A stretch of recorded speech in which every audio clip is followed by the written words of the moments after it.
I'm here with my guys, Al Reynolds, Funky Dineva, and Gary with the Tea. Now, there's a Real Housewives story, and I want to bring it up, but I want y'all to know when we bring up these stories, it's not about hate, it's not about obsessing over someone. It's if something's in the news, that is my job, actually all of our jobs, to talk about it. I just had to put that disclaimer out there because I feel like people don't really get it. So, former Real Housewives of Atlanta cast member Nene Leakes launched a new web series called The Reading Session with 4 young men who are part of the LGBTQ plus community. And she got a lot of backlash from fans, including Funky Dineva. Yeah. I'm sorry to jump in there, Claudia, but Funky Dineva, like, first of all, that's my friend, but you wore her out on that YouTube, bro. I wore her the fuck out. Okay, so let's talk about it. What happened? It was like, what did it make you feel? Because it just seems to me that it was personal, as like it just like you had to get it out. And so, it's so funny because I got that commentary from a lot of people that it really felt personal. So it was twofold. Like, it was very triggering for two reasons, right? So the whole, Nene's whole tenure on Housewives has been one big, I'm quitting, I'm coming back, they're not treating me right, I want more money. And it's like, so we go through that. I'm coming off of the Tamron Hall interview. A couple of days before the Tamron Hall interview, it's all this vibrato about I'm so happy, I'm gone, I made the right decision for my life. Then we get the Tamron Hall interview, it's crying, I want to be there, I just want to be treated fairly. It's like, girl, which one is it? So, and then the video just reeked of, let me show y'all I'm working. I'm over here doing something. Like, look, I don't need y'all. Like, I just saw through all of it. But what was particularly triggering for me, and for me, it was personal because I am around the Nene Leakes element all the time in Atlanta, being thrust in the middle with these reality TV girls, so on and so forth. And it's an Atlanta thing with all of these women keeping what I consider, and this is no shade to the gentleman in the video, these young gay minions around them. Like, it just reeks of desperation and insecurity. And for whatever reason, it bothered me because they're being used. You know what I'm saying? Like, whenever we've had a conversation about this. When you say that, do you feel like they were being appropriated, the culture, like It most definitely, like, let's not pretend like Nene, and it's funny because I catch so much backlash from my Black female followers when I say what I'm about to say, which is Nene Leakes' whole setup is a whole gay man. They've completely hijacked bits and pieces of the culture and created. Can I interrupt you? And I know Gary. Do you feel like Black? Go ahead. Let me tell you something, Dineva. Let's recollect the wedding, Dineva. What did you and I, what conversation we had at the wedding when I pulled you to the side and we talked about it? And weeks later, the shit happened. Yep. I told Dineva at the wedding, at Cynthia's wedding, I said, you know what, Dineva? I said, this mess here that's going on, honey, with all this, with this Real House of Atlanta stuff, and I say, these damn women, all y'all did, Claudia, you was part of it too, but I'm not. They take all these gay guys and young gay guys and the regular gay guys, they take them and use them. They take them and use all the lingo, all the gay characteristics, and all that stuff, honey. They put all that on this doggone show. And then when they got tired of these queens, they threw them away. Just threw them away, honey. And that then sounds like Hollywood to me. Here comes Nene with her this talk show, whatever this stuff she was doing. So had these little young queens, honey, up there. That's not how the things are done, honey. That's not how it operates and stuff. It was stupid and tired, but it was so funny that we just had this conversation. And Cynthia wedding. Me and Funky was in the corner talking about it. So I got to play devil's advocate real quick, and I got to ask you this. So there's going to be people that are going to say, well, to be fair, did gay men not take Jack the personalities and the mannerisms of Black women? So what came first, the chicken or the egg? But I do agree. I do think, and look, I'm going to tell you this. I went out of my way to not be one of them women that got on a reality show and said, let me get a gay bestie to parade around as my do-boy, as my accessory, as my plus one. And I don't use the lingo like that. I'm not even good at it. And maybe that was to my detriment, but I do recognize, I do see that it seems like that seems to be like the formula. It's the formula. Like, okay, I gotta get fabulous. I gotta get my lashes. I gotta get my body done. And now let me get my gay bestie to put the cherry on top of it. And here's the thing. Here's the thing that's bothersome for me.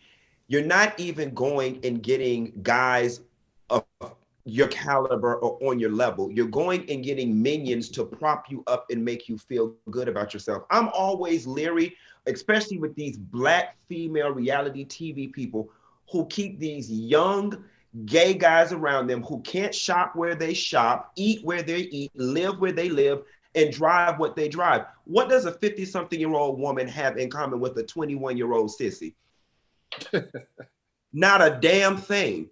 And you know what I'm saying? And they're sitting around, and it's so funny because had she kept some guys of a certain stature around her, a me, a Gary, or a Al, we'd have told her, don't post that. But they so happy in the room and be around her. Yes, Nene. Yes, girl. Yes. And it's gassing her up, and she thinking she's doing something, and right. Looking a whole fool in these streets. Them and her. To be fair. Now that she caught the backlash that she caught for doing that, I'm sure she won't be calling them anymore. They're done. When I saw that, I've always wanted to do a show with men, with men that are very opinionated and got their finger on the pulse. And I feel like you all are mature, got it going on. I'm really friends with y'all. It's not a caricature. I'm not playing y'all. You're not getting exploited. I feel like that representation of men need to be on television, where it's not like playing it to a stereotype. We're having conversations, and it's not, this ain't a gimmick about yes. We're not doing that just to be doing it. You know what I mean? What bothered me was after my video, because she did a response video, and granted she didn't call my name, but she hit every bullet point that I did in my video. And when I talked about her appropriating the gays and using them, her comeback was, well, the gays are the biggest part of my fan base. Why wouldn't I do something for the gays? Well, baby, you weren't doing nothing for the gays. Number one, we didn't ask you for that. Number two, we don't need it. And number three, how are you doing something for us when it is centered around you? You see what I'm saying?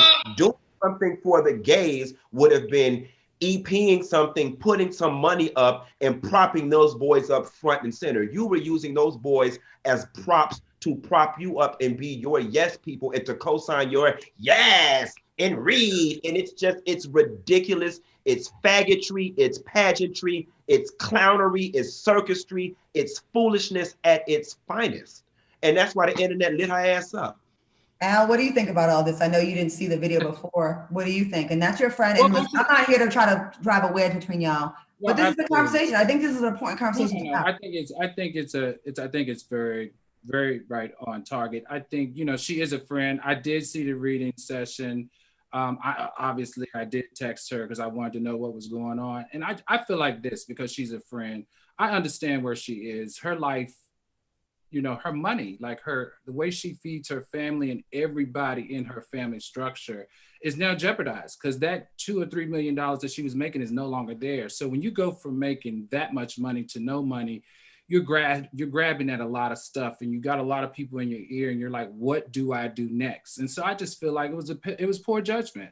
I think someone said, oh, you need to do this idea or that idea. And she was like, oh, this one makes sense. And she tried it, and she got her ass handed to her. And I think she knows that she's going to have to, retreat and have to figure it out. But listen, when it comes to, she's not the only one in the industry that does it. It almost appears to me that you can't be successful on reality TV without having that formula in there, having that gay sidekick.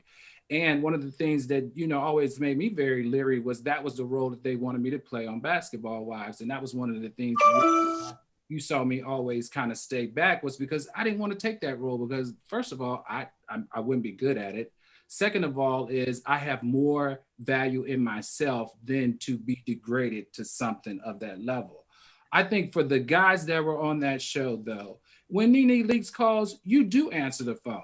And it is an opportunity for you to get your voice out and your face out, that you're 3,000 followers on Instagram, and now you got all these followers. This is a come up for them. So I don't judge them for stepping up to the plate and saying, okay, I'll help, I'll work out. And plus, I'm sure they didn't get paid.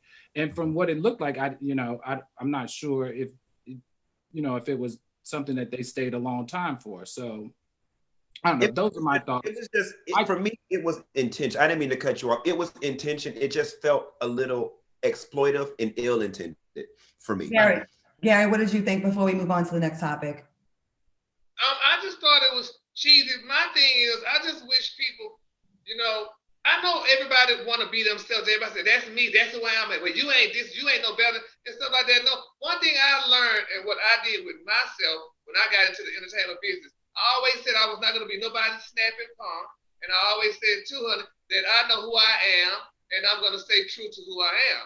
And I also said that, honey, there's 1% of me that's alternative lifestyle, and I still got 99 more percent, honey, that's a person. Mm-hmm. All right. You're not gonna do that with me. I like that. Yeah, I'm like that.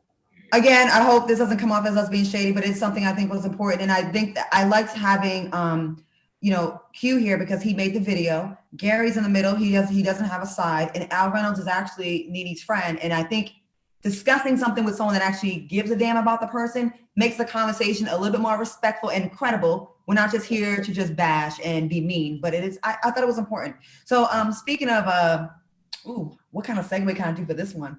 All right, OnlyFans. People are rushing to the OnlyFans to make that money. COVID has messed up a lot of people's money and exposed a lot of things, but this person don't need money. So I don't know why he's doing it, but another celebrity has been added to the OnlyFans.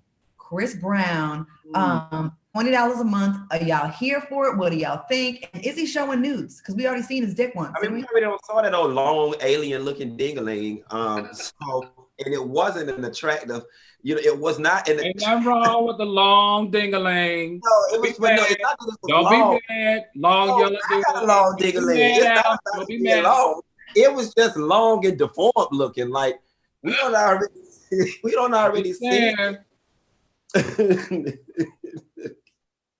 Listen, we can't be mad at anybody that's creating another income stream for themselves. So he don't need it. He might be doing it for his kids. He might be doing it for his family members. He might be doing it for his legacy. Look, we can't hate any black man that's out there working and making money. Can we please support that? Because there's a lot that's having problems doing that. Society, have to be new. Society is going to hell in a handbasket. Like I try to be as liberal as possible, but we have got to fucking draw the line somewhere. Like only gonna draw the line on Chris Brown's fans only page. No, I'm gonna draw the line at everybody becoming in-home porno stars. Bro. I think you hate. So fans want to know if he's gonna be painting because he's an artist, or if he's gonna be showing the penis. What would make y'all spend $20 on Chris Brown's OnlyFans? Gary, let me start with you, Gary. Let me tell you something, honey. I am on a fixed income. If I wouldn't spend $20 on Miss Ross, because they only give me free tickets, honey. I love Miss Ross more than anybody in the world. I know damn well I wouldn't spend no $20 to see no damn Chris Brown. Hell, I need light in this doggone apartment. Hell, so why would I take that and spend it on Chris? Gary, people are asking me, why are you in the dark and you're in a whole Gucci suit? Because first of all, bitch, this is not Gucci, honey. Make no error. It's just a green and red stripe, and the girl put Gucci in the middle of it, honey. Now, so tell them that's why. Her priorities fucked up. Okay, cause let me tell you something, bitch. Once I get out of this life, honey, you gonna see me in this damn Gucci suit, baby, honey. So this is gonna last forever. This damn light and this show is gonna be only a minute. You need to ask Ricky for a raise. Well, let me tell you something. No, I need to ask Miss Kathy Hughes for a raise. Ricky don't pay me. Oh. Okay, let me ask y'all, who would y'all pay $20 a month to subscribe to their OnlyFans, and who and why? Al? Q, you want to go first? Honestly, oh, sorry. Go ahead, Q. Well, who wants Pornhub in my Vidster is free. And the thing about the celebrities, right? Like Chris Brown is not going to be getting nude on OnlyFans. That would completely send his brand to hell, and the label is not having it. I don't know. Prince from Love and Hip Hop Miami actually came under a lot of fire from the fans because he was doing this OnlyFans, charging the girls $20 a month or whatever, and pretending like he was getting naked. And then when the girls subscribed and their credit card got ran and they found out that he wasn't getting naked, they felt gooped. Chris Brown is wait a minute. Tigger has a fans only page, and he shows everything. He shows oral sex by his girlfriend or whoever that isn't his name Tigger? Tiger, the rapper. Yeah. But I heard he got a lot. He working with a lot. I listen, and he did a shower scene in one where it's like him and like 6 chicks, beautiful chicks. Have you subscribed now, Reynolds? Sounds like you subscribed. No, listen, don't do it. I just saw it on Pornhub, I think. No, I'm kidding. Well, hell, that's a subscription. No, but listen, I want to tell you who I would pay, honestly, who I would pay to see. And I just think it would be hot as hell. I want to see Niecy Nash and her, do I say husband? Her wife? Her wife. It's her wife? Okay, I want to see Niecy Nash and her wife. I would pay to see them two do something on Fans Only, for sure. We're going to take a quick break and think about that. So Niecy Nash, Al Reynolds is here. Wow, you nasty. OnlyFans. We're going to take a quick break. I'm going to lead out one along because I'm a fan of Niecy Nash. We'll be back with more Out Loud of Fox. Hey, that's the compliment.